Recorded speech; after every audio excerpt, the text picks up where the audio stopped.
Next.js 16.2 is here and it's an absolute banger of a release. This entire update is engineered for one specific purpose: turning AI agents like Claude and Cursor into perfect Next.js developers. And you've all been there. You tell AI to build a specific feature, and instead of generating working code, it hallucinates outdated app router syntax. It gets stuck trying to spin up a dev server on a port that's already in use. It completely ignores client-side errors, and it is genuinely frustrating. Well, I have some good news for you because 16.2 fixes all of that. We are talking a literal 100% success rate for AI-generated code. No more outdated syntax, no more guessing at runtime errors. And I'm not kidding, it gives your AI agent its own browser, so it can visually debug your UI completely on its own. And that's not even all of it. There are some massive performance improvements too, like dev startup time boosted by 400%, turbo pack upgrades, and there is so much more. So let's get into it. So first up, if you use Cursor or Claude Code, you know LLMs hallucinate Next.js docs constantly.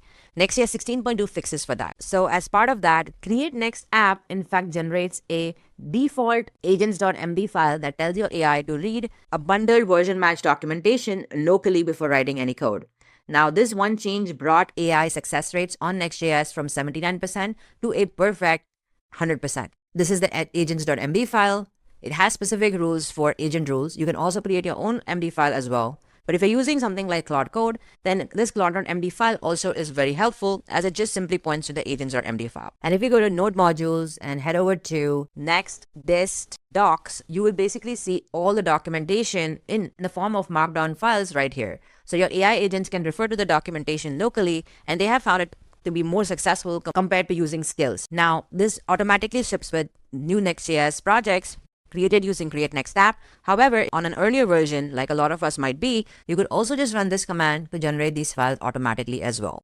Now, the next update is browser log forwarding. Now, Next.js now forwards browser errors to the terminal by default during development. So you can see client-side errors without switching to the browser console. This is especially, again, very helpful for AI agents. What you do is go to next config file and add this specific object. That's it. This would mean that your terminal-based AI can finally see client-side crashes as well. Now, on top of that, Vercel also added a dev server lock file as well, stopping your AI from trying to launch NextDev when port 3000 is already running, which kills all these annoying processes that are not being used. You can find this file in NextDev lock file. You can go to next, dev, and lock, and this file now locks this specific port 3000 automatically. So now your AI agents know that this specific file is already taken as well. The craziest feature in this AI Next.js 16.2 update is the Next browser.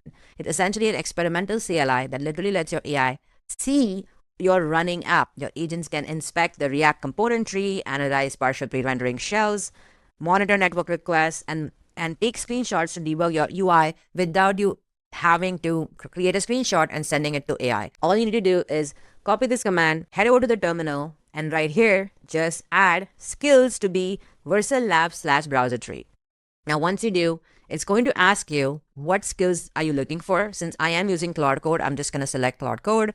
It's going to install it in my project, and let's just say yes to everything. Now, skills are available. You're now going to see inside of my Claude Code folder, I have a skills next browser. And simply, I could just go to Claude Code and run Next browser, and this is automatically going to open up a headed browser against your Next.js dev server, so I can read the React component tree and all of this stuff. Now it's installing this specific package, Next browser, installing Chromium for Playwright. This way we don't have to worry about it, and we could focus on writing code and giving explicit instructions for how we want our features to be built. Next browser also shipped a feature called as PPR lock mode that really allows the Next browser to analyze if the specific page is accidentally showing a loading skeleton, when instead it should have been static all along. Now, there's a lot to it. If you want me to create a separate video on this topic, please comment down below and let me know, because this is a very interesting one on how an AI agent can run PPR lock to navigate to a page, see the skeleton, read the output, and then unlock it as it resolves it. Again, enables AI agents to see all your errors and resolve it automatically without you having to interrupt them. In terms of performance gains, Next.js 16.2 is insane, so you absolutely need to upgrade. So let's talk about speed. It's really fast. Next.js dev startup time is in fact now up to 400 times faster, or 87% faster than just version 16.1, which is absolutely insane. And also when it comes to server rendering is also up 25 to 60% faster thanks to the React Core JSON parse reviver callback fix, which makes RSC deserialization a whopping 350% faster. Now, there's a completely separate blog post that's been released for just TurboPack because you can see the performance improvements here. Server fast refresh, 75% faster, and they have seen a 67 to 100% faster application refresh and 400 to 900% faster compile time inside of Next.js. This scales all the way from the smallest hello world to large sites like Vercel.com, which is insane. There's also now tree shaking of destructured dynamic imports.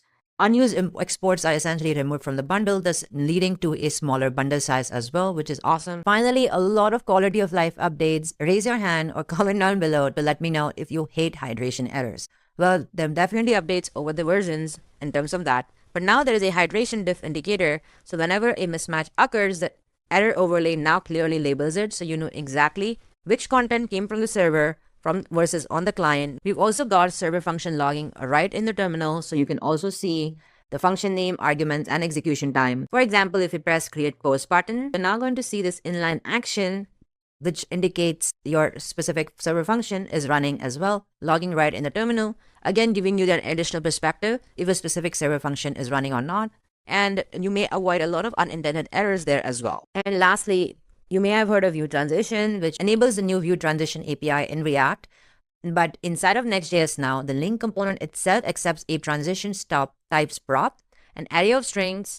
You could specify the type of Vue transitions to apply when navigating. Now, this is really, really cool and a really huge UI update here because you could simply just type transition type as slide and that's it. You could just specify whatever transition you're looking for as the user navigates from one page to the other. Default error page has been completely redesigned.